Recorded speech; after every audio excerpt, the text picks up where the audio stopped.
Bonjour à tous et bienvenue dans ce Morning Bull Live. Nous sommes le 26 mars 2025 et ce matin, je m'interroge parce qu'hier, j'avais l'impression qu'on ne pouvait pas s'ennuyer plus qu'on s'était ennuyé lundi. Ah bien en fait, on peut en fait. Alors bon, les marchés montent, d'accord, mais il faut quand même se rendre compte que la bonne vieille époque où il y avait aussi des investisseurs long terme et des investisseurs moyen terme, eh bien cette époque, elle semble clairement révolue, en tous les cas, pour le moment. Non, parce que si là je regarde ce qui se passe en ce moment, on est tous devenus des traders, hein. On ne sait plus rien faire d'autre qu'acheter, vendre et vendre, acheter, en attendant le prochain chiffre économique qui va forcément tout changer. Et du coup, j'ai l'impression que si on faisait un sondage ce matin, plus personne ne saurait qui est Warren Buffett.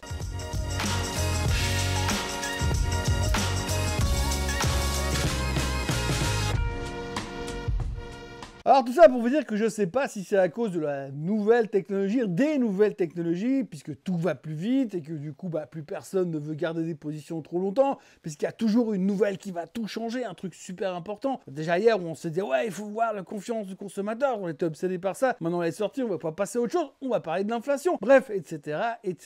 Et donc on n'arrive plus à prendre des risques, on veut juste être toujours à la pointe et profiter des petits mouvements pour avoir plus rien en position le soir. Alors aujourd'hui on n'est même plus capable de voir plus loin que le prochain chiffre économique. Et puis une fois qu'on l'a reçu, ce chiffre économique, on passe directement au suivant. C'est un petit peu l'articulation des deux premières séances de cette semaine, de la fin du mois de mars. Alors d'abord, on a commencé la séance avec un chiffre en Allemagne qui a surpris tout le monde, l'IFO. Alors pour ceux qui ont oublié ce que c'est l'IFO, c'est un sondage bidon qui nous crache un chiffre qui est censé mesurer le moral des entrepreneurs allemands. Et ce mois, oh surprise, le chiffre était excellent, enfin meilleur que le mois dernier. Alors vous entendrez sûrement un soupçon d'ironie dans ma voix et vous n'aurez pas complètement tort. Non, parce qu'effectivement je dis ça parce qu'en lisant la presse de ce matin, le journaliste donnait l'impression que c'est une grosse surprise de la qualité de ce chiffre qui a été publié hier en Allemagne. Pourtant, il n'y a pas vraiment de quoi être surpris, hein. Il y a 3 jours, l'Allemagne, ils ont validé un plan de relance économique de 500 milliards. Alors si vous êtes entrepreneur, vous avouerez qu'il aurait quand même fallu être vachement exigeant pour ne pas avoir le moral qui remonte un tout petit peu après la signature du chèque en blanc,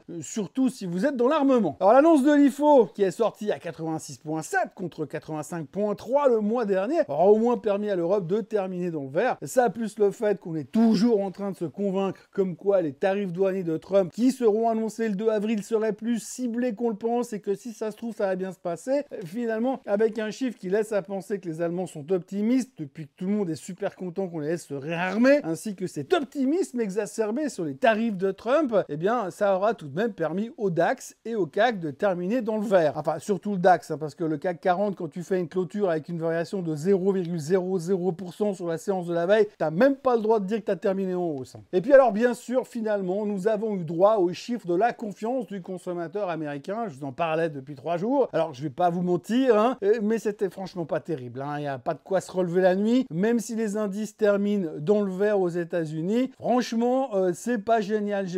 Et les consommateurs américains sont donc en train de perdre le sourire et de trouver tout ce qui se passe en ce moment beaucoup moins drôle qu'au mois de novembre lors de l'élection. Et c'est pas juste parce que McDo a augmenté le prix du Big Mac. Non, la confiance du consommateur vient de se vautrer de 7,2 points pour atterrir, crash landing plutôt, à 92,9, pratiquement plus bas que le moral de l'équipe de Suisse après la Coupe du Monde de football. C'est simple, on n'avait pas vu ça depuis janvier 2021. Et surtout, les attentes pour les 6 prochains mois, chute libre, 65,2 attendu, du jamais vu depuis 12 ans. Et merci qui? Bien sûr, merci l'incertitude, merci l'inflation et merci Donald Trump, bien sûr. N'oublions pas non plus que ça fait quand même 4 mois que ça baisse et qu'il n'y a pas le moindre signe de renversement à l'horizon. Alors oui, bien sûr, c'est pas un chiffre qui est calculé, compilé aussi précisément que par exemple les chiffres de l'emploi aux États-Unis, puisque ça reste qu'un sondage. Et on connaît la valeur d'un sondage, puisque hier encore on apprenait que les Français ont de plus en plus confiance en Emmanuel Macron.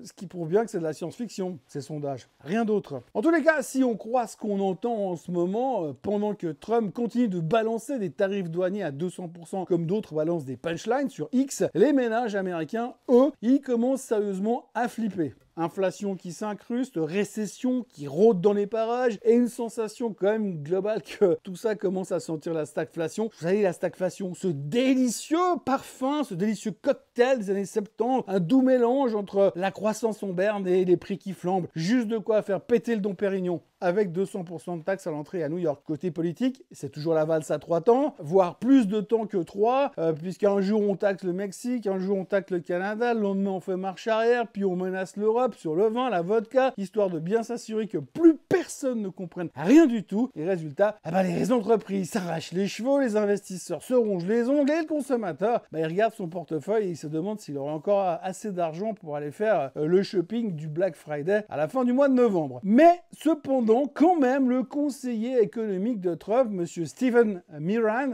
reste plutôt relax. Il estime, je le cite, « Oui, c'est plus politique qu'autre chose, il faut pas paniquer. » Ok, Stephen? Mais pendant ce temps, la Fed commence, elle, à se dire qu'il va peut-être falloir sortir les rames. Le marché de l'emploi est encore le dernier qui fait son job et qui tient le bateau. Merci encore aux 4,1% de chômage jusqu'à l'instant, jusqu'à maintenant. Mais pour combien de temps? Combien de temps est-ce que ce marché de l'emploi va tenir? Peut-être jusqu'à vendredi prochain seulement. Bref, les Américains doutent, les prix montent et la boussole économique donne des signes de bug. Et tout ça avant même que les vraies conséquences des politiques de Trump se fassent sentir sur l'économie, dans le bon sens comme dans le mauvais d'ailleurs. Donc accrochez-vous à vos caddies, parce qu'il risque de faire chaud cet été et ailleurs que dans les maillots. Et puis si vous prenez le temps d'écouter ce que Trump a dit récemment à propos du 2 avril, eh bien vous allez brusquement augmenter votre consommation d'aspirine, pour ne pas dire autre chose. Alors je sais pas, est-ce que ça vous dit un petit résumé? Bon, puisque vous insistez, hier soir le S&P 500 pendant un bref instant a eu un petit moment de gloire, retour au-dessus de la moyenne mobile des 200 jours, tout ça pendant que Trump sortait une nouvelle Trumpade ou tirade dont lui seul a le secret, et ça vaut vraiment la peine de s'en souvenir un tout petit peu parce que c'est vrai que c'est un mélange de tout et de rien pour sortir avec pas grand chose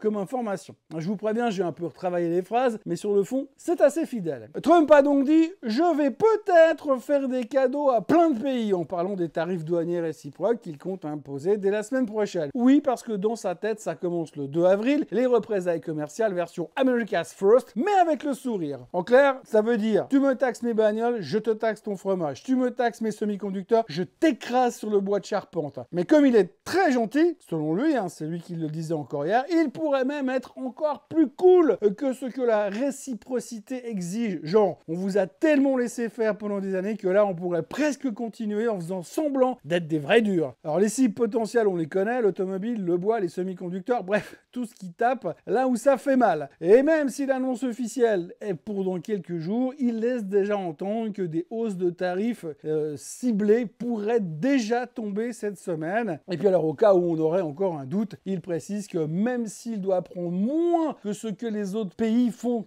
payer aux USA, eh bien, ça sera quand même substantiel. Traduction trumpienne, je vais taper fort, mais je vais vous dire que c'est super doux et super gentil. En gros, vous avez un communiqué de presse de la Maison-Blanche qui vous dit tout et n'importe quoi, sans rien vous dire finalement à la fin. Et puis, comme vous n'êtes pas vraiment plus avancé qu'avant, eh ben, il faudra continuer à rester concentré. Vous l'aurez compris, la confiance n'est pas bonne et la communication du président américain est toujours aussi merdique. Mais comme dans tout malheur, il y a toujours un truc de bon qui sort. Hier, il y a eu quand même 2 ou 3 intervenants qui ont trouvé l'énergie d'acheter à la clôture parce qu'on s'est dit que si la confiance n'est pas bonne, la Fed pourrait se décontracter et se décider à nous aider. Ce qui paraît assez logique, mais pour que Powell se décide à donner un coup de main, il va tout d'abord falloir que l'inflation montre qu'elle aussi est en train de se calmer. Vous voyez comment c'est facile de trouver notre nouvelle piste de réflexion pour le reste de la semaine? Parce que là, tout de suite, je peux vous dire que tout le monde va se ruer à l'église la plus proche pour aller mettre des cierges pour que les chiffres du PCE de vendredi sortent plus faibles, histoire de pouvoir se dire qu'on la tient cette nouvelle baisse des taux, et peut-être même pour le mois de mai. Ça nous motivera pour la fin de la semaine. Autrement, au passage, on retiendra aussi que l'Australie a publié des chiffres de l'inflation qui sont plus faibles que prévu. Du coup, tout explose là-bas en se basant sur le fait que, devinez quoi? Eh ben oui, la banque centrale, elle va baisser les taux. Comme quoi, l'investisseur est assez basique dans ses réflexions. Inflation en baisse, taux qui baisse, emploi qui traîne la patte, taux qui baisse. Enfin bref, vous connaissez l'équation ou le rapport de force. Dans les nouvelles du jour, eh bien, ce qu'il faut retenir quand même, c'est que l'ombre d'une récession américaine s'allonge quand même et assombrit un tout petit peu les perspectives des consommateurs. gouverneurs et des CFO aussi, puisque en tout cas, si on croit diverses enquêtes qui ont été faites ces dernières semaines à propos du climat économique, eh bien, on apprend qu'environ 60% des CFO s'attendent à une récession aux États-Unis au cours du second semestre, selon une enquête de CNBC et d'autres. Et il y en a une autre d'ailleurs d'enquête qui vient elle de chez Deutsche Bank qui révèle que la probabilité d'un ralentissement de la croissance au cours des 12 prochains mois est d'environ, tenez-vous bien, 43%. Si on en croit en tout cas l'opinion moyenne des 400 personnes qui ont été interrogées entre le 17 et le 20 mars. Donc sur les 400, ils ont tous donné un chiffre au hasard, ça donne 43%. Puis alors après, 400 personnes sur 360 millions d'habitants, c'est vachement représentatif. Franchement, j'adore ces sondages, ça nous permet de gagner chaque fois 30 secondes de plus dans chaque vidéo. Du côté des sociétés, hier, GameStop a donc annoncé son intention d'acheter des bitcoins et des stablecoins libellés en dollars par le biais de liquidité ou d'émission de titres de créance ou d'actions. GameStop va donc suivre les traces de Strategy, ex-MicroStrategy. Et cette annonce qui était quand même partiellement attendue quand même parce que le CEO de GameStop, ça fait 2 semaines qu'il s'affiche sur les réseaux sociaux avec le patron de Strategy. Donc on pouvait se douter qu'il y avait un truc qui allait se passer comme ça. En gros, ça a quand même permis au titre de monter de 7% hier soir after close. Et puis, il y a aussi les États-Unis qui ont encore ajouté des dizaines d'entreprises technologiques chinoises à leur liste noire des exportations parce qu'ils redoublent toujours d'efforts pour essayer de freiner les capacités de Pékin en matière d'intelligence artificielle. Quand on voit ce qui se passe avec DeepSeek, c'est difficile de voir que ça marche. Autrement, SAP est devenue la plus grosse compagnie européenne en termes de market cap. Ils sont passés devant Novo Nordisk. Forcément, Novo Nordisk, à force de maigrir, ils se sont fait passer devant. CrowdStrike grimpait hier soir de 3,3% après un upgrade de la société de cybersecurity de notre achat avec un target à 431 $. La société enregistrera probablement plus de revenus que Wall Street ne le prévoyait, selon l'analyse qui a fait l'upgrade. Il insiste aussi sur le fait que cette fameuse panne qui avait planté tout le système ces derniers mois, elle commence à dater un petit peu et qu'il est temps de passer à autre chose. Et puis toujours au chapitre des upgrades, on a eu Cloudflare qui a été doublement upgradé par Bank of America, qui l'a fait passer de underperform à buy. Et puis dans la foulée, ils ont augmenté leur price target de 60 à 160. Côté chiffres économiques, PIB en Espagne, pas sûr que ça change grand-chose. Le nombre de chômeurs en France, les durable goods aux USA, ainsi que les inventaires pétroliers. Pour le moment, les futurs sont proches de l'équilibre et je vais pas vous mentir, tout le monde est déjà en mode je vais attendre le PCE de vendredi. Et moi, je suis terrorisé parce que je ne sais vraiment pas de quoi je vais vous parler demain, pourvu qu'il se passe un truc ou pourvu que Trump parle. Voilà, n'oubliez pas de vous abonner à la chaîne Suisse Coton français parce que vos abonnements, ça compte et que dans quelques jours, on sera 50 000. Et n'oubliez pas, j'en parle beaucoup, mais je sais pas, je suis complètement bluffé. Ça fait 4 ans et demi qu'on est là à faire ces vidéos tous les matins et on est à 50 000 followers. Pour moi, c'est énorme. Bref,